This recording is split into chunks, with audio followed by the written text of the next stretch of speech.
Perfect. Welcome to today's Friday Live. Great to be here. Great to be back home after a trip overseas, attending the College of Community Association Lawyers annual conference over in San Antonio, Texas. Missed you too last Friday. Thank you for all of your well wishes. But we got some time today to catch up on what's been happening in Strata land. Glad you can all hear me now. God, you're pretty quick on those comments when things aren't working well. I'm going to head around and say hello to those of you who are here. Rochelle, just keep me updated if we're all good on your end. Yep, got those notes. Thank you. Sean M, good to see you. Shauno, how you doing? Philip, Kristen, Lyndall, Suzanne, Nina. Lots of can't hear you. Now I'm back. Joanne, everything's much better. Thank you. Sean B, Carolyn, Madeline. Wow, Vicky, Bill and Ben, good to see you. Petra, James. Oh, you're all ready to go for something that we're talking about today. Wonder what it is that's brought you all in so quickly here on this Friday. We're going to be talking about the new disclosure laws for strata managers in New South Wales. That's a bit of a reminder. You know, we were talking about that months ago, always ahead of the game here. But as of the 3rd of February this week, it's all happening in New South Wales. Let you know my views on those laws. I've got a Western Australian case for you. Don't often talk about what's happening over there on the opposite side of the country, opposite to me anyway. So pleased to bring you this great case. I think it's a really great case coming out of WA that's going to be helpful for our WA managers, residents, owners, and some learnings there for the rest of us across the country as well. And looking at the numbers here, coming in fast this afternoon, perhaps the topic of the day that you'd all like to know, who's got the fairest strata management contract? As some of you on the inside our membership community will know, I have had my head in strata management contracts for the last couple of months. Yes, I've looked at lots of them and I've been able to draw some conclusions, have some summary findings for you about what's fair, what's not, and why, and what you as owners should be looking for in a strata management contract, what you as strata managers should be avoiding, should be providing perhaps to your owners, particularly in light of some proposed new legislation that I think is probably going to be kicking off in New South Wales pretty soon. Got to put myself out there and say, yeah, I think some of this legislation at least is going to start pretty soon. Now, I have my hot tea here ready to go, just in case. Of course, being overseas, being exposed to a few different germs, being on a plane, came back with a little bit of a cough. If I need that, please forgive me. Then you'll know you can hear me when I'm coughing in your ears. That's all there set for us. So, new disclosure laws for strata managers in New South Wales. 3rd of Feb, I've told you this legislation started this week. What I'm going to do is share the page from SCA New South Wales's website. I think this is a good summary of what our strata managers need to be paying attention to as of this week. We did talk about this a couple of months ago here on live. We converted that into a podcast episode as well. I'm going to remind you how to access that if you want to hear more of my views on this new legislation. What you need to know here from SCA New South Wales, this is a public page on their website. Starting on the 3rd of February, new laws in New South Wales are changing the way our strata managers are required to disclose information to owners corporations. Changes designed to increase transparency and ensure disclosures are made on time. These are the key changes. More detailed information to owners corporations about a strata manager's services and relationships. I'm just making that a little bit bigger there for you. Before you're appointed strata managers, you're required to disclose more information, any relationships you have with suppliers you regularly work with, along with the details of the relationship. If you've advised a developer about strata plans or community schemes in the last 2 years, you'll need to disclose this. Now, I know because I've spent the last couple of months looking at a heck of a lot of strata management contracts that many of you are already doing this, certainly in relation to relationships that you have with suppliers where a family member may be an employee or an owner of that company. I've seen those kinds of disclosures being made at the back of strata management contracts, where there may be a relationship with a supplier and the strata manager gains a benefit from that relationship, where the strata manager is referring that supplier to the owners corporation. I've seen those disclosures. I think some of you are already doing this, which is good, but we'll get to my view more broadly on these disclosures. If you've been advising a buildings developer, then that is going to have to be disclosed before you enter into the contract. That's a new one. Once you're appointed, some more disclosure requirements. If you're getting any commissions or training services that are not already in your agreement, and I know you list lots of those at the back of your agreements already, you'll have to propose a motion at the general meeting. That's already in our New South Wales legislation to disclose your commissions and training services. Include a written explanation, this is new, on why these services are in the best interests of the owners corporation. If the owners don't approve, then you won't be able to get that commission or training service. If you become aware of any new connections or interests relating to the strata scheme, you're working with new service providers, or you or people who are connected to your company are buying property in the scheme, you have to inform the owners corporation of that. Provide more detailed information at AGMs about your connections with suppliers or the buildings developers. Disclose any commissions or training services. Have those approved by the owners corporation. Provide clearly itemized insurance quotes. So this has been a requirement of SCA members for about 6 months or so, coming out of the John Trowbridge investigations and reporting. Clearly itemized insurance quotes, including breaking down the commissions and the broker fees. That's now in our New South Wales legislation. If the owners corporation arranges its own insurance independently, you will no longer be able to receive a commission for this. I'm going to talk a little bit more about that and how that might be appearing in your agency agreements at the moment. Increased penalties if you don't comply with these provisions. And please make sure you do review your current agreements, review your current practices to make sure that you're fully complying with these requirements. They are now in effect as of the 3rd of February. Now, I've told you that, or hinted at perhaps, I have a particular view about this legislation. I posted here on the page and on LinkedIn earlier this week, reminding those who are interested what that view is. And in short, the view is that more disclosure is not the answer to the problems that our strata industry is facing, and the problems that were highlighted, that were brought to everybody's attention far and wide in the media reporting last year. More disclosure is not the cure.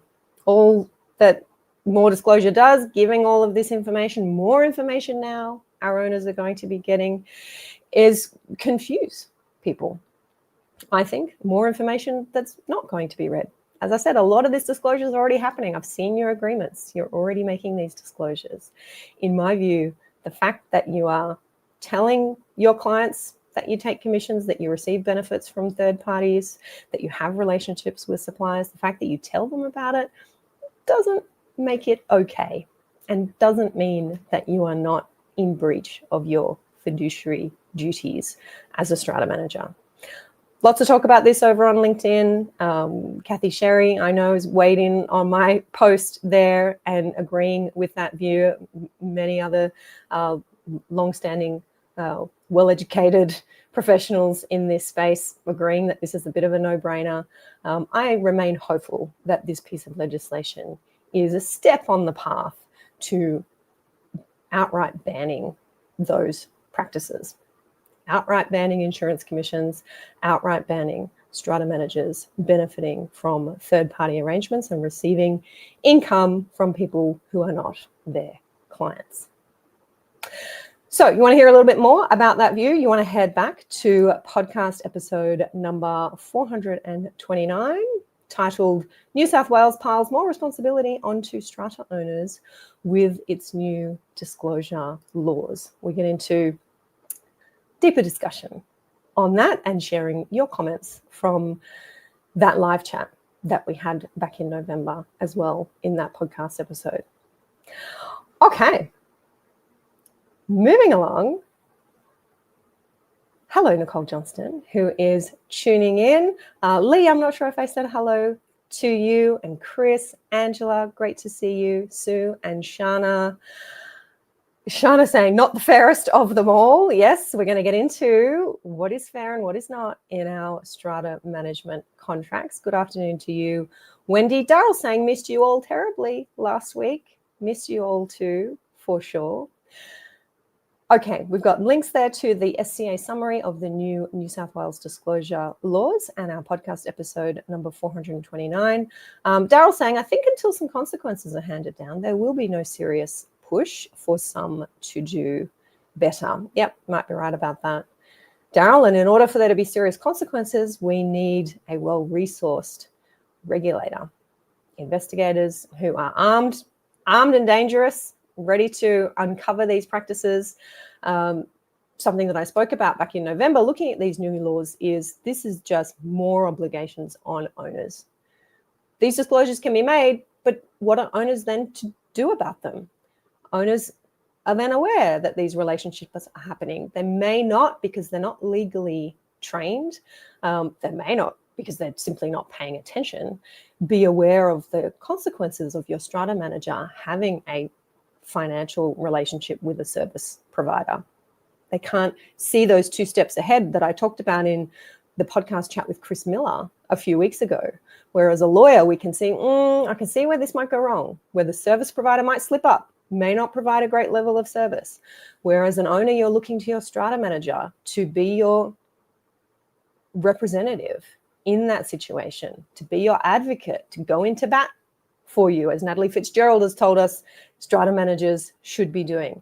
A strata manager is going to find it hard to advocate for you where they have a pre-existing relationship with a developer, with a service provider, and where their commercial interests are then going to be in conflict with their interests as your strata manager, as your representative, as your engaged professional. That's where this all starts to come undone. And it is hard for owners, busy, untrained, not thinking about these things, to see that. Letting them know about the relationship doesn't prevent those problems from happening down the track. Peter saying, hi, Amanda, interesting topic. Jan, good afternoon. Luke, oh, what a week, says Luke. Yes to consequences, says Jan. David, how are you doing? Saying, how refreshing to see a professional providing information. Something our government fails to do. Good to have you here, David. In that spirit, I am moving right along, steaming ahead to let you know about a new Western Australian case that has come out of the State Administrative Tribunal over there. I say over there because I'm on the East Coast. 29th of January, 2025 decision. And special thank you and hello to friend of the show, friend of the podcast, previous podcast guest, strata lawyer Mark Atkinson from Atkinson Legal. Mark acted for the successful lot owner in this case. Tribunal case, yeah, but 6 days. 6 days in the tribunal arguing this case. It was kind of major. This was an owner who really wanted what they wanted and ultimately were able to get it. The case is Delga Nominees and the owners of 5 Gale Street, Busselton. We have a link to this reported decision for you. That one's going to go into the chat. This was about a 5-lot strata scheme. An example, perhaps, of what I often say here: the smallest communities have the biggest problems, have the most protracted disputes, most expensive, perhaps, disputes. The applicant owner in this case wanted to construct a boat shed on part of their lot. That part of their lot was a vacant grassed area, convenient place to put the boat so that when they were traveling to this holiday property, they didn't have to be taking the boat with them. They could leave it securely on the premises. Everyone in the community except one owner gave their consent to this alteration. And in Western Australia, you do need a resolution without dissent to alter the structure of a lot. And if you can't get that resolution without dissent, you can go to the tribunal to seek an order. That's under Section 90 of the Strata Titles Act in WA. Seek an order to exempt you from the requirement to have the approval of all of the other lot owners. That is what the applicant in this case did. The one dissenting owner maintained their objection, didn't want this boat shed to be built, and therefore became the respondent to this application, or was essentially the one who was defending this application.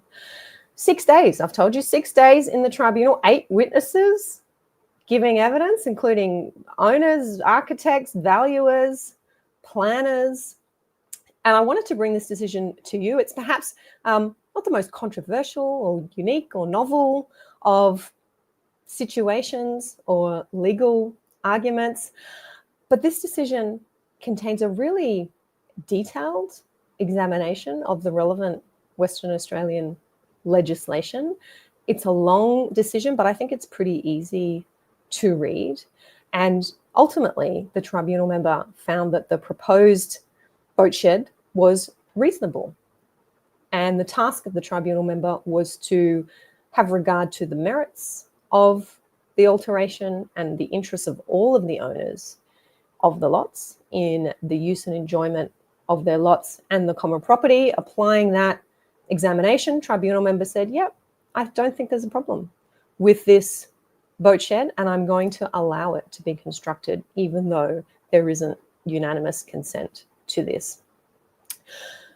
Similar process, at least here in New South Wales, where a lot owner may seek approval to carry out major renovation work to their lot, whether they want to renovate a bathroom and they're going to affect waterproofing, whether they want to alter the structure of the lot, they want to change the external appearance of the lot.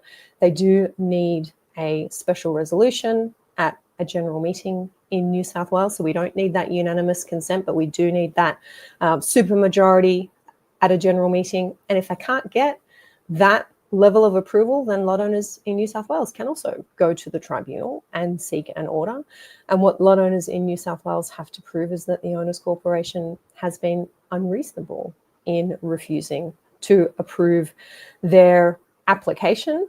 I think there's some good guidance there in that Western Australian case of the kinds of things that you might want to be looking at sharing with the tribunal if you're bringing this kind of application. What does the proposed structure actually look like? Is it really going to affect anybody's views or light? Does it need council approval? What's the obligation on the owner to get council approval? How has the owner committed to the ongoing repair, maintenance, replacement of the installation? Is it going to affect common property, and to what extent is it affecting common property and other people's use of the property? So nice detailed list there in that WA case of the kinds of things you might want to be thinking about. That's also the process in New South Wales, where you might be seeking rights over the common property. You want an area of the common property to extend your courtyard or your garden or some additional parking, or to extend up and create an attic space in the roof. If the Owners Corporation unreasonably refuses that application, then you can follow that process in the tribunal to seek an order that you be permitted to carry out your renovation. Some very valuable rights are at stake here.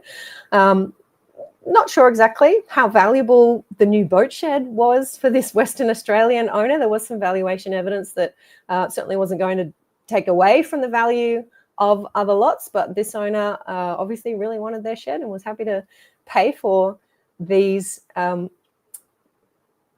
rather considerable, I'm going to say, 6 days in the tribunal is a lot, considerable proceedings. So check that one out, whether you're in WA or not. I think it's a very handy read, and congratulations to Mark Atkinson and his client on that win.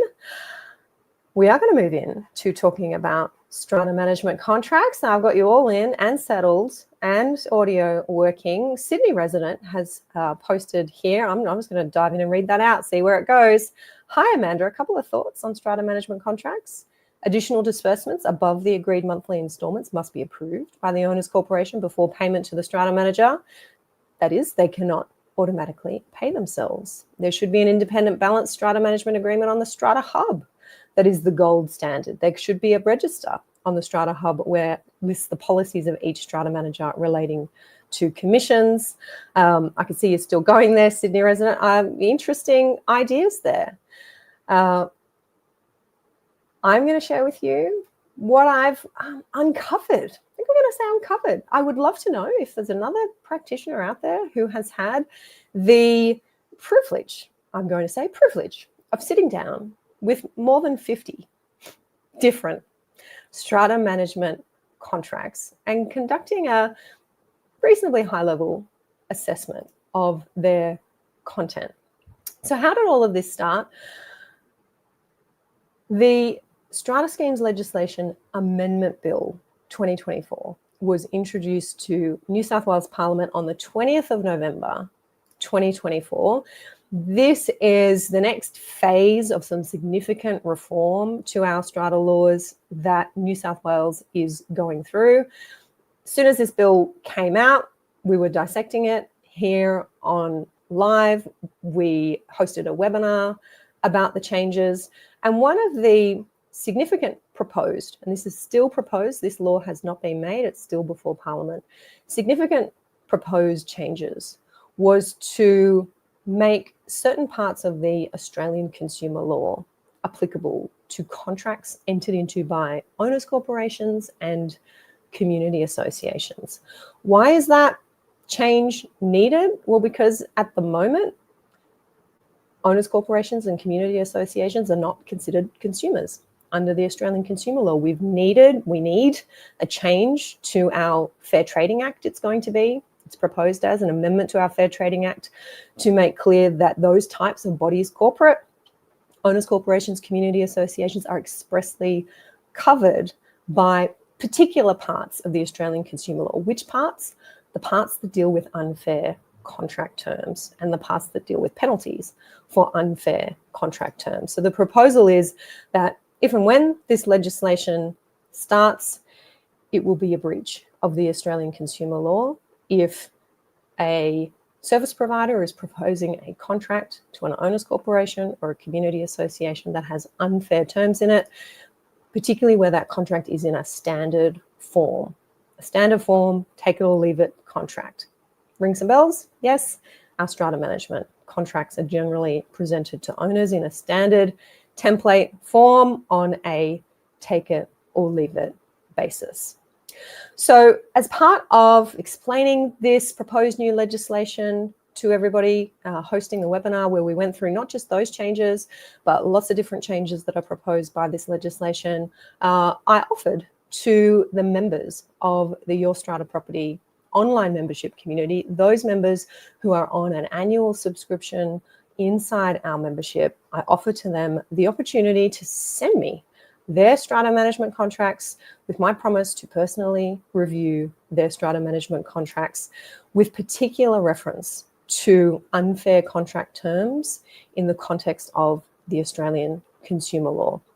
And to be able to get back to you and say, look, I think these terms in this contract, once this legislation commences, I think these are going to be unfair terms and therefore they are void.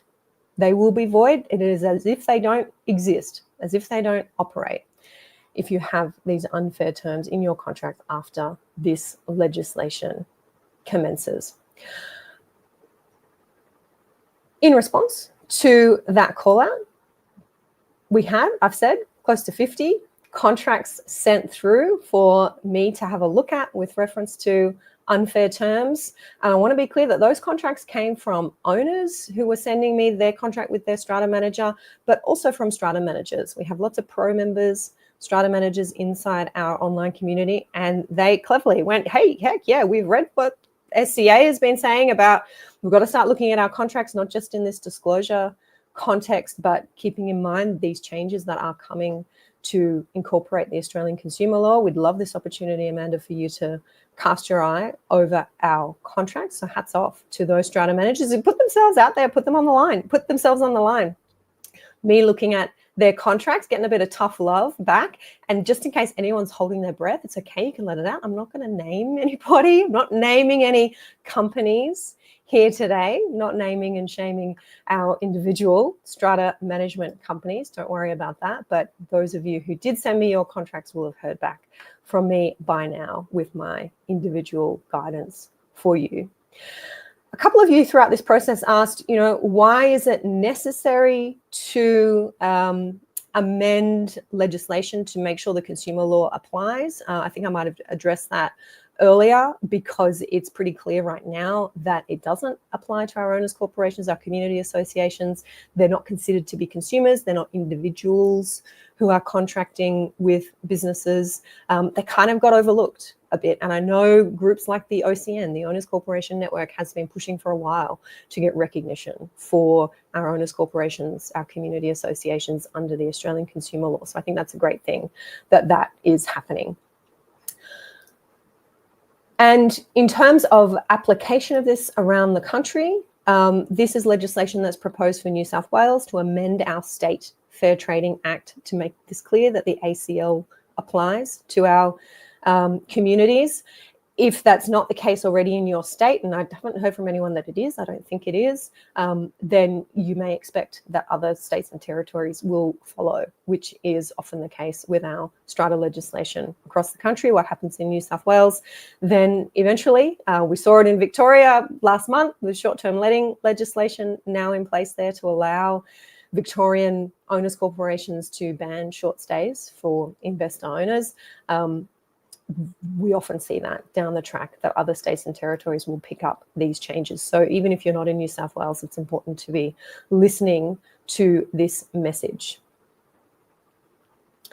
Okay, so important to note that this proposed new legislation hasn't yet been made, nor do we know the date of its intended commencement. It could be amended before it's made, but I don't really think that this will change too much. The parts of the Australian consumer law that these proposed new laws will make applicable to owners corporations and community associations are Part 2-3, that's the unfair contract terms, and Part 5-2, which is the penalty terms in the ACL. And for these parts of the ACL to apply, the contract has to be in a standard form. So that's why we're talking about standard strata management contracts, but there's plenty of standard form contracts that our owners corporations are presented with at any time. We're installing a lift.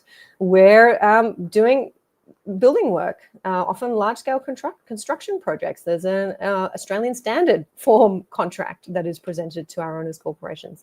We need to be on alert for unfair terms in those contracts as well. So a strata manager that proposes a standard form strata management contract that has unfair terms in it, once this legislation begins, will be in breach of the Australian consumer law. So it's really important to start thinking about which terms in your current standard form contracts might be deemed unfair under the ACL. I'm going to talk a little bit about some examples of unfair terms. Is this new law going to apply retrospectively?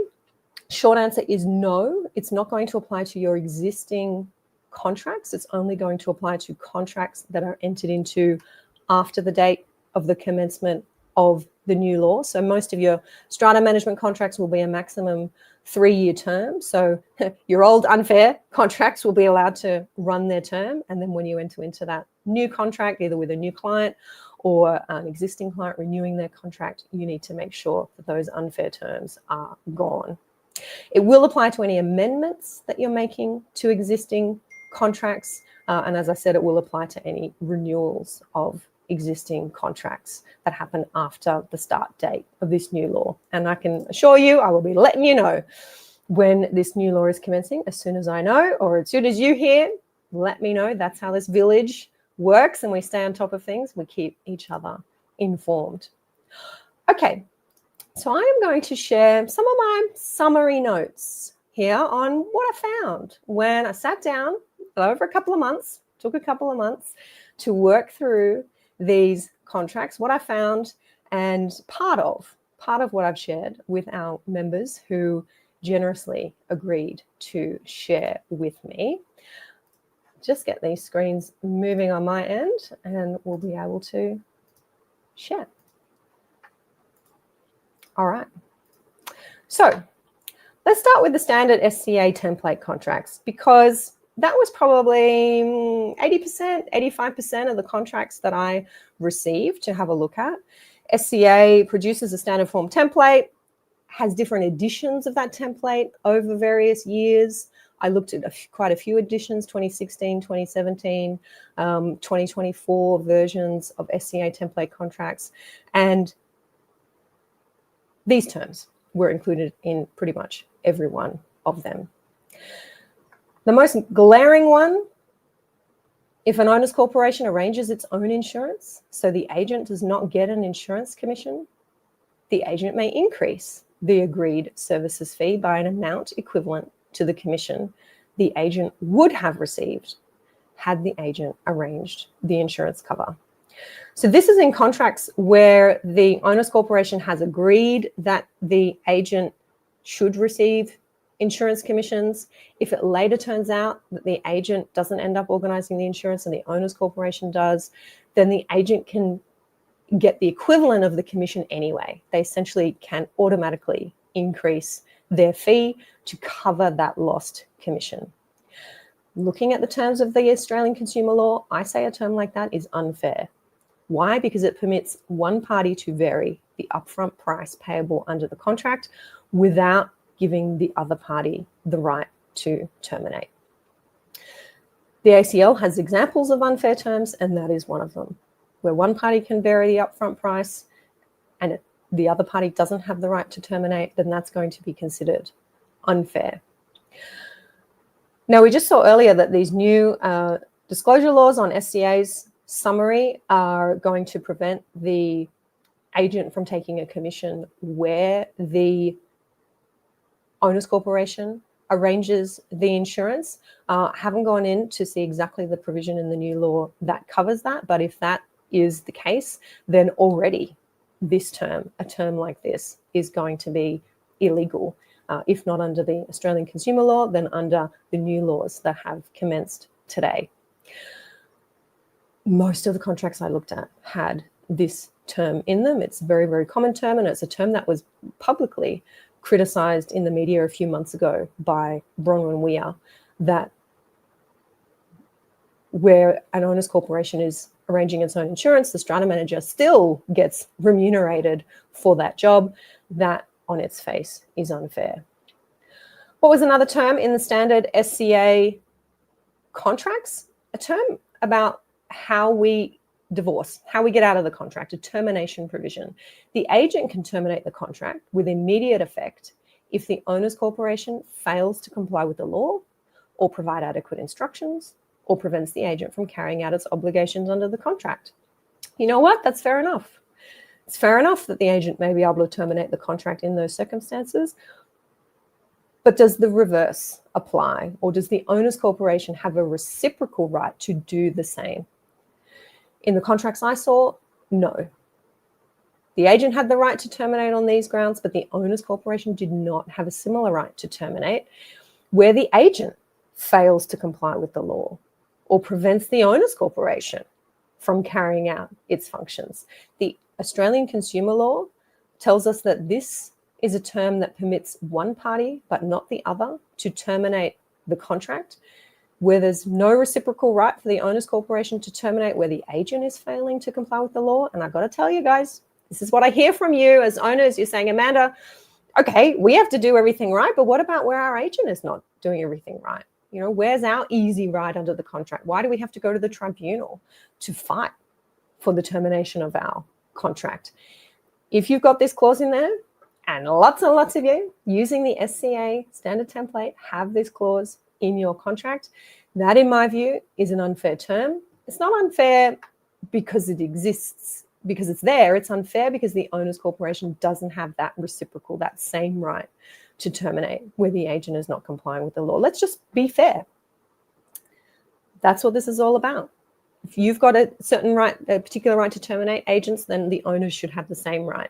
Something else that I saw in other versions of these contracts, whether they were custom drafted contracts or real estate institute contracts, terms where the agent can terminate on a certain amount of notice. Terminate at any time on 30 days notice. Terminate at any time on 60 days notice. Okay, great, makes sense. Let the agent get out if they want to. The owners corporation or the community association needs to be given that same option to terminate on 30 days or 60 days. I can see to your comment there, in ours, you've got mutual agreement. Definitely. In all the SCA templates and the other contracts that I saw, there are clauses in there that allow the parties to terminate by mutual agreement. That's different to what I'm talking about here. I'm talking about a term that allows the agent to terminate for no reason, with no agreement, just because they don't feel like serving your community anymore, or you're in the too hard basket. They just have to give you 30 days or 60 days notice. I've seen those clauses. They're okay, but they're not okay by themselves. There needs to be the same right for the owners corporation to terminate without the agent's consent, for no reason, no agreement, on 30 days or 60 days. The right you're giving to yourself, you need to be giving to the owners corporation as well, the same right. That is what fairness is all about. And the members who have these clauses in their contracts will have seen my comments about that, encouraging that there be a reciprocal right for the owners corporation to terminate in the same way. Why not? Why not? What do you got to lose? There is an incredibly broad exclusion and limitation of the agent's liability in the SCA standard form template contracts. All versions of them, that exclusion of liability clause hasn't changed much over the years, including limiting the agent's liability to the amount of the agreed services fee for 1 year only. Let me just explain to you what that means. If the agent does something wrong, if the agent is negligent, if the agent is fraudulent, if the agent breaks the law, doesn't carry out their functions, and the owners corporation loses money, the owners corporation loses $50,000, suffers a loss that's worth $50,000.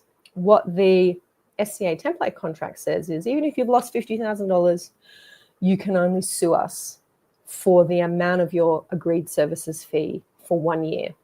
So if you're paying us $3,000 a year, then that is the limit of our liability.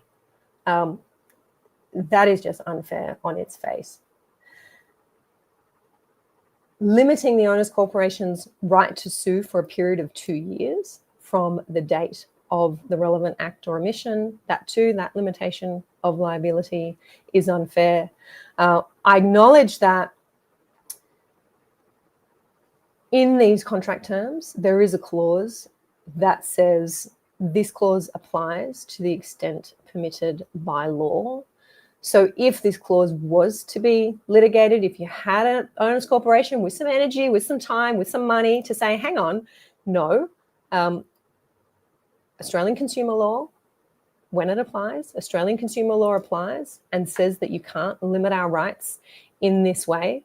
It is limiting our right to sue, and that is unfair, as you can see in my red notes here. If it was to be litigated, the contract clause, standard SCA contract clause, does say this only applies to the extent permitted by law.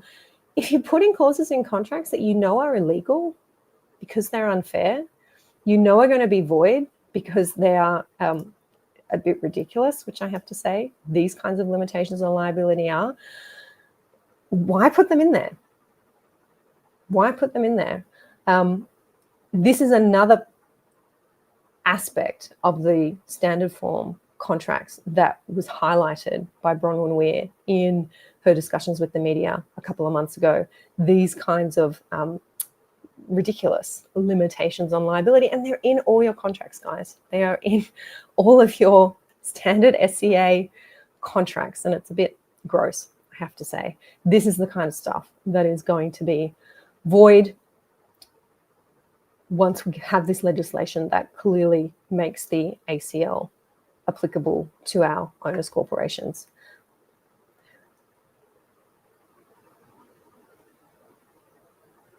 Okay, finally, the schedules to these contracts. I've talked about this before. I'm kind of scratching my head because Schedule A1, Schedule A2, Schedule B, Schedule C1, Schedule 2, and Schedule D. These are the bulk of your contracts. These are the schedules that set out what's included in the agreed services fee, what the limits, if any, on the agent's authority to carry out services are, what the additional services are, how much those additional services are going to cost. Are they hourly rates? Are they fixed fees?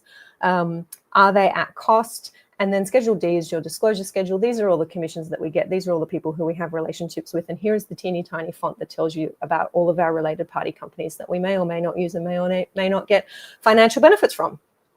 Pages and pages of this stuff. I don't know how you're expected to understand any of it. And I believe that there is a very good argument under the Australian consumer law that these will be void, or parts of them will be void. They are lengthy, they are confusing, and when read together with the contract terms, they do not permit you to know with any clarity what you should expect to be charged by your strata manager. And if you look at the part 2.3 of the Australian consumer law, it says that that is a relevant consideration when a court is considering whether or not contract terms are fair, or whether or not contracts are fair, whether they are clear, whether they are transparent, whether they are understandable. I don't think these schedules are. We need to find a better way. And some agents have, I've seen them, some agents have found a better, clearer way of setting out what their charges are and what their clients can expect to be charged for strata management services. I think the days of turning up to your annual general meeting and looking at your financial reports for the year and looking at those line items in the expense accounts that say strata management fees, $20,000, and owner saying, well, hang on, didn't we sign a contract for $10,000? I thought the strata manager was going to charge us $10,000, but there's $20,000. That's double. What's going on? Oh, it's all of those additional fees and those additional services, and that's Schedule B, and all of those fees and those rates and those charges. In reality, and this happened in my building too, absolutely, that's how my strata manager charges. In reality, the actual fees are double what is being disclosed on the front page of the contract. I believe that is unfair. I believe someone's going to come a cropper on that one, especially when this law takes effect. You need to be thinking about reviewing those schedules now. And they're in the template standard form. It's the way everybody does it. Others have taken that format and incorporated it, but some of them are really, really convoluted. And the larger management companies have added special conditions in to their schedules as well, which I doubt any of you can see, have seen. You're just skipping over it. There are additional conditions baked into those schedules that you really need to be looking out for. There's pages and pages of disclosures. This is where we hear from in the ABC reporting that that very large strata management firm that was accused of poor practices was saying, hey, we disclosed all of this. We disclosed all of our relationships with these third parties. It's there in our contract. Well, short answer is yeah. It is there in the contract that nobody is reading and nobody is understanding. The law is catching up with this. We need to start paying attention to this as strata managers and owners, please. If what I'm saying here is opening your eyes and encouraging you to go and look at your contracts through this lens, please do that. I had so many members write back to me and say, thank you so much, Amanda, for your notes on this. We're going to be putting that to our strata manager. When we're renewing our contract upcoming this year, we're going to send these dot points over to them and ask them to respond to that and think about ways that they can improve our contractual arrangements. So here's the kicker. What was the worst contract that I saw? I told you I'm not going to name individual strata management companies, so don't get too nervous. But the worst contract I saw was the SCA Victoria template contract. As a whole, the SCA template contracts, when I say worst, I say most guilty of breaching the unfair contract terms provisions in the Australian consumer law. The SCA templates, and 85% of what I got were SCA templates, they most often fell into that category of breaching unfair contract terms provisions. When I was giving notes to members, they were the longest notes that I was giving. And when I got to an SCA Vic contract, and thank you to that Victorian member who I think they know who they are, who provided me with that contract, that was a different format to the SCA New South Wales, and that was particularly disturbing. It was particularly difficult to understand what was being relayed to the unsophisticated client, and a few more clauses in there that I had not seen in the SCA New South Wales template. So I'm just scrolling up to Joe's comments because I think Joe was telling me she checked with AI and said that owners could go to Consumer Affairs Victoria for redress. Yeah, so Consumer Affairs Victoria is your regulator in Victoria, whether that means that the Australian consumer law applies to you. I mean, the same way that fair trading is our regulator here in New South Wales, but that doesn't mean the consumer law applies to owners corporations. So that's a different question, but it will be very interesting to see if this will be expanded out to Victoria, because it needs to be. And I think our Victorians will not be surprised by that. Best or fairest, I'm going to call it, the fairest contract, and I told this particular member this, the fairest contract was a custom drafted contract for a small family-owned South Coast New South Wales strata management company. And this is an example of one of those members, a pro member inside our community, who provided me with their own contract for me to review. And I couldn't find much that was unfair about that contract. I might have had one comment from memory, possibly from the exclusion of liability clause, which was probably a version of the SCA exclusion of liability clause.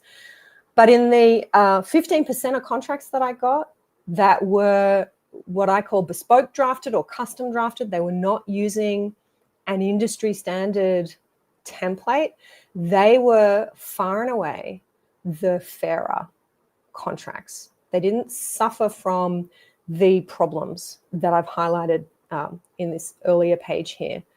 The problems with termination clauses not being balanced, the problems with insurance commissions or an amount equivalent to the insurance commission being paid even where the strata manager doesn't arrange for the commission. They didn't have the 5-6 pages plus of schedules attached to them.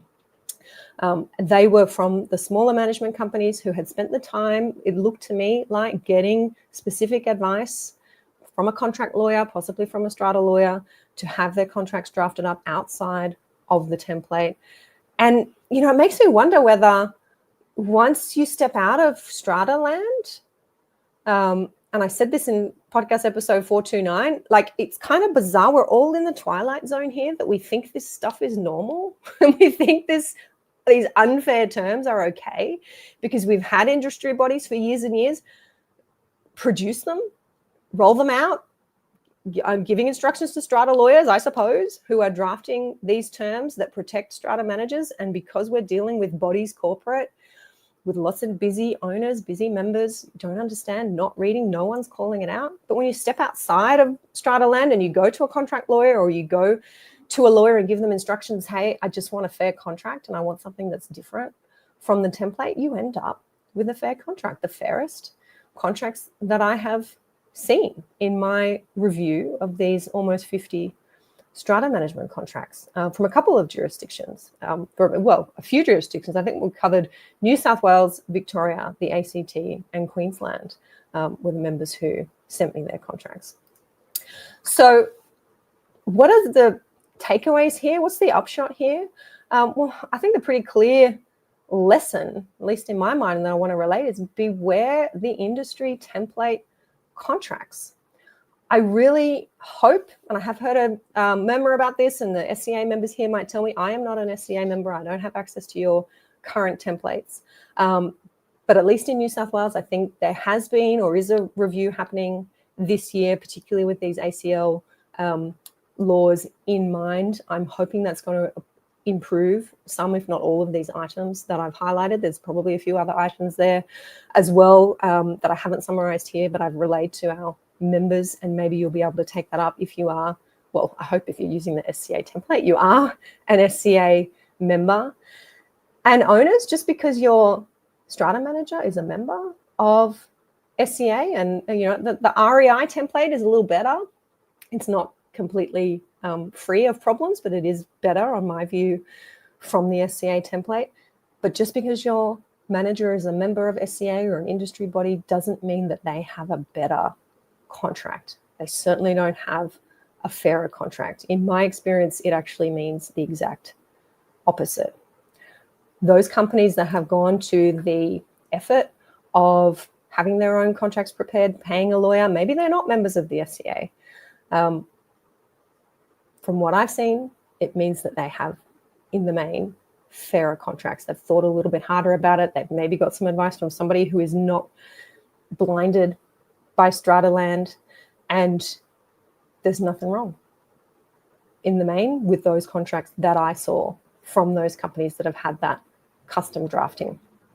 It also teaches you that as an owner, it's always a good idea to get some advice on contract terms before you sign. I know there's not always time for that. There's not always appetite for that.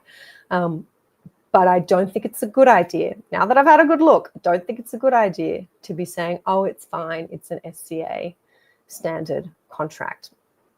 At the moment, based on what I've seen, not so fine. I hope that changes. I hope that there is a mandate there now, new board at SCA, this new legislation on the horizon, the new disclosure legislation, I'm sure has resulted in, or will be resulting in, amendments to that template contract. I hope that SCA is taking all of this on board. And I publicly say all of this in the hope that this information put out there for free to you all, including our SCA representatives, will be taken and a hard think had about them. Okay. Sean M is telling me it's not required to be used, but many managers are SCA members, so that's the one that they tend to use. Yeah, fair enough. If you're a member and you're paying membership fees, you're thinking, why should I go and pay to get a bespoke contract prepared? Maybe because now we're putting the message out there that those are often the better contracts. Sydney resident saying Amanda's comment about 85% were related to SCA contracts recognises the power imbalance that many committees face in dealing with strata managers. Yeah, and I'm quite sure, look, I'm a lawyer, and the contract that was put to my most recent community that I'm thinking of, where I own an apartment for the last couple of years, contract's just been put on the agenda. We looked at the price. We said, yeah, well, you're our strata manager. We like you. We're going to approve the contract. It is an SCA standard form contract. I never raised these questions about it previously until this was something that I offered to do for our members. So I'm as guilty as anyone of not looking at the contract and allowing that power imbalance, if you like, to take place. Bill and Ben saying, is there a Beware the Industry template t-shirt in the YSP merchandise shop? Did you see my mug? I've done well. I haven't needed my hot tea. Did you see my mug? Those who have attended our Mudgy CPD event will know about the YSP mugs. We could do t-shirts. That's a good idea. There might be a small cult, might be a small cult group, cult following for these t-shirts, Bill and Ben. Luke is saying, how about the professional standards scheme requirements? Luke, you might be referring there to, and I had heard a rumor, I don't know if this is true, Sean M is going to be the one who's going to correct us, that if you're an SCA New South Wales member and you're protected by the professional standards scheme, you need to be using the SCA standard form template, or you may not have those scheme protections. Not sure if that's the case, but that might be what you're referring to there, Luke. So those are the highlights. That's not everything that I shared with our members who kindly participated in this project. This was a bonus offering that was put out there to existing members and to new members who were joining us at the time that we delivered the webinar on the new New South Wales laws. I've heard from a few members and non-members since then who've heard a bit of a rumor that Amanda's reviewing strata management contracts. I know you've reached out to me and said, oh, can we qualify for that? That opportunity has expired, but it's not to say that it won't come around again. I'm not sure that I really expected to find what I found.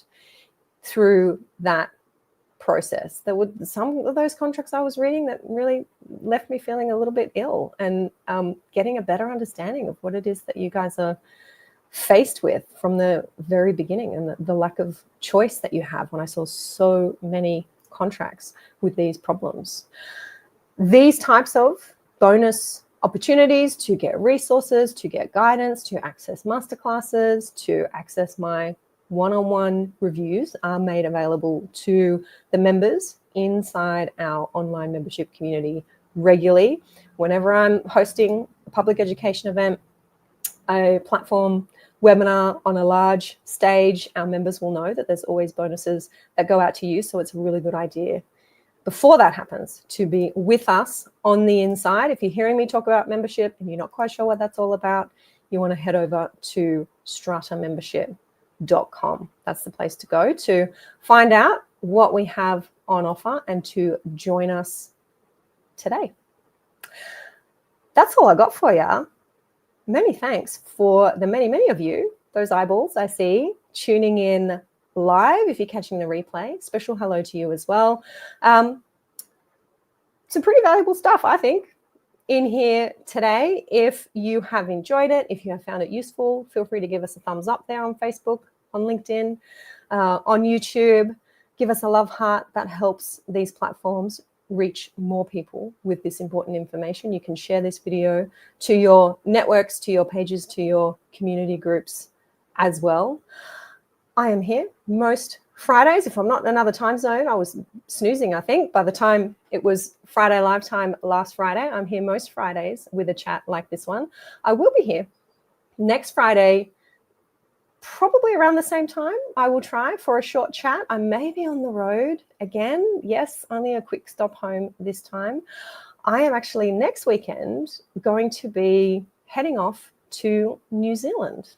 I'm going to New Zealand's beautiful South Island to participate in a hike. I'm doing a 3-day hike in Wanaka. Hope I said that right. And Kiwis, let me know. Wanaka, and anyone who I've mentioned this to who has been to Wanaka has fallen off their chair and said, Amanda, that is the most beautiful place in the world. I know it's called tramping in New Zealand, so I'm going tramping in New Zealand the week after next.